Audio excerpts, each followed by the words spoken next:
மீண்டும் ஒரு விளையாடிகள் உங்கள் அனைவரையும் சந்திப்பதில் பெரும் மகிழ்ச்சி. ஐபிஎல்லின் 51வது போட்டியாக நேற்றைய தினத்தை பொறுத்தவரை 2ஆம் இடத்தில் புள்ளிப்பட்டியில் இருக்கின்ற கொல்கத்தா நைட் ரைடர்ஸ் மற்றும் 9ஆம் இடத்தில் இருக்கின்ற மும்பை இந்தியன்ஸ் அணிக்கு இடையிலான போட்டி மும்பை வான்கடை மைதானத்தில் ஆரம்பமாகின்றது. இந்த போட்டியை பொறுத்தவரை 4 சூழ்ச்சி பெற்றிருந்தார்கள்.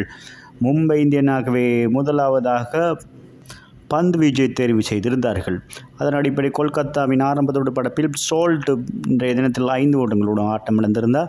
நரேன் 8 ஓட்டங்கள் மற்றும் அங்கிரிஸ் ரகுவன்சி 13 ஓட்டங்கள், சிரேஸ் ஐயர் 6 ஓட்டங்கள், 4.2 பந்து வீச்சில் 43 ஓட்டங்களுக்கு 4 விக்கெட்டுகளை இழந்து தடுமாறிந்த வேளையில் 5வது விக்கெட்டுக்காக மணிஷ் பாண்டே மற்றும் வெங்கடேஷ் ஐயர் சிறப்பான ஒரு இணைப்பாட்டம் அமைத்திருந்தார்கள். 62 பந்துகளை மாத்திரமின்றி 83 என்ற இணைப்பாட்டத்தினை வழங்கி ஒரு சிறப்பான ஒரு ஓட்ட எண்ணிக்கை பெறக்கூடிய வாய்ப்பினை ஏற்படுத்தியிருந்தார்கள். இதில் மணிஷ் பாண்டே 31 பந்து வீச்சுகளிலே 4 ஓட்டங்கள் 2, 6 ஓட்டங்கள் 2 அடங்கலாக 42 ஓட்டங்களை பெற்றுக் கொடுத்து ஆட்டம் இழந்திருந்தார். வெங்கடேஷ் ஐயர் இறுதி வரை மொத்தமாக 52 பந்துகளை எதிர்கொண்டு 52 பந்துகளை எதிர்கொண்டு 4 ஓட்டங்கள் 6 ஓட்டங்கள் 3 அடங்கலாக 70 ஓட்டங்களை பெற்றுக் கொடுத்திருந்தார். ஆண்ட்ரூ ரசல் 7 ஓட்டங்கள் பெறப்பட்ட நிலையில் துரதிருஷ்டவசமாக ரன் அவுட் முறையில் இறுதி நேரத்தில் ஆட்டமிழந்தோடு ராமன் டெப் 2 ஓட்டங்களோடும் ஆட்டமிழந்திருந்தார். மிச்சல் ஸ்டாக் 0 ஆட்டமிழந்தார். அதன் காரணமாக 19.5 பந்து வீச்சில் 169 ஓட்டங்களை மாத்திரம் பெற்று சகல விக்கெட்டுகளையும் இழந்து கொண்டது கொல்கத்தா நைட் ரைடர்ஸ் என்பது குறிப்பிடத்தக்கது. மும்பை இந்தியன்ஸ் பந்து வீச்சு பொறுத்தவரையில் ஜஸ்ரீ பும்ரா மீண்டும் ஒரு சிறப்பான பந்து வீச்சு பரிதினையும் வழங்கியிருந்தார். 3.5 பந்து வீச்சில் 18 ஓட்டங்களை மாத்திரம் விட்டுக் கொடுத்து 3 முக்கியமான விக்கெட்டுகளை வீழ்த்தியிருந்தார். இந்த 3 விக்கெட்டோடு மும்பை இந்தியன்ஸ் அணியின் சார்பிலே ஜஸ்ரீ பும்ரா மும்பை வான்கடை மைதானத்தில் 51 விக்கெட்டுகளை வீழ்த்தியிருந்தார் என்பது குறிப்பிடத்தக்கது.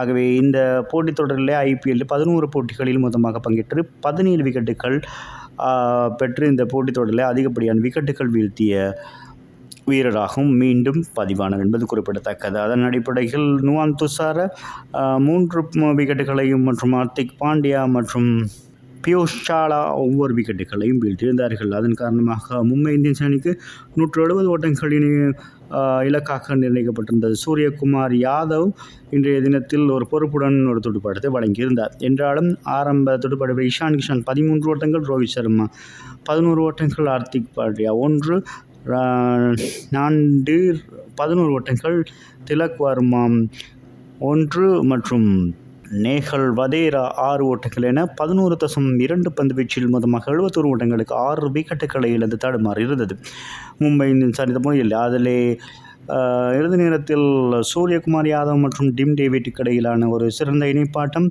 வெற்றியை நோக்கி ஒரு முயற்சியை மேற்கொண்டிருந்தார். 26 பந்துகளில் 49 ஓட்டங்கள் இணைப்பாட்டம் வழங்கப்பட்டிருந்தது. சூரியகுமார் ஒரு முக்கியமான தருணத்தில் 35 பந்துகளில் 4 ஓட்டங்கள் 6 ஓட்டங்கள் 2 அடங்கலாக 56 ஓட்டங்களோடு ஆட்டம் இழக்க இறுதி நேரத்தில் டிம் டேவிட் 24 ஓட்டங்களோடு ஆட்டமிழந்து வெளியேறினார். அதன் காரணமாக 18.5 பந்து வீச்சு சகல விக்கெட்டுகளும் 145 ஓட்டங்களை மாத்திரம் மும்பை இந்தியன்ஸ் அணியால் பெறப்பட்டது என்பது குறிப்பிடத்தக்கவே. கொல்கத்தா நைட் ரைடர்ஸ் பொறுத்தவரை இந்த போட்டியில் 24 ஓட்டங்கள் வித்தியாசத்தில் வெற்றி பெற்றிருக்கிறார்கள். பந்து வீச்சில் கொல்கத்தா நைட் ரைடர்ஸ் சார்பிலே மிச்சல் ஸ்டாக் 3.5 பந்துகளில் 34 ஓட்டங்களுக்கு 4 விக்கெட்டுகளையும், வருண் சக்கரவர்த்தி மற்றும் சுனில் நரேன், ஆண்ட்ரூ ரசல் தலா 2 விக்கெட்டுகளையும் வீழ்த்தியதோடு இந்த போட்டியில் வெற்றி பெற்றதன் காரணமாக கொல்கத்தா நைட் ரைடர்ஸ் அணி மொத்தமாக 10 போட்டிகளில் பங்கேற்று 7 போட்டிகள் வெற்றி, 3 போட்டிகள் தோல்வி என 14 புள்ளிகளோடு புள்ளிப்பட்டியல் 2ஆம் இடத்தில் இருக்கிறது. இந்த போட்டியில் தோல்வியடைந்த காரணமாக மும்பை இந்தியன்ஸ் அணி பொறுத்தவரை மொத்தமாக 11 போட்டிகள் பங்கேற்று 3 போட்டிகள் வெற்றி, 8 போட்டிகள் தோல்வி என 6 புள்ளிகளோடு புள்ளிப்பட்டியலில் 9ஆம் இடத்தில் இருக்கிறது என்பது குறிப்பிடத்தக்கது. மும்பை இந்தியன்ஸ் அணி பொறுத்தவரையில் இந்த போட்டியின் நாட்டு நாயகனாக 52 பந்துகளை எதிர்கொண்டு 70 ஓட்டங்களை பெற்றுக் கொண்டிருந்த வெங்கடேஷ் ஐயர் தெரிவானது என்பது குறிப்பிடத்தக்கது. மீண்டும் விளையாடுகளோடு உங்களை சந்திக்கும் உங்களிடம் விடைபெறுவது உங்கள் அன்பின் பாதுலை தாஸ். வணக்கம் அன்பு சொந்தங்களே.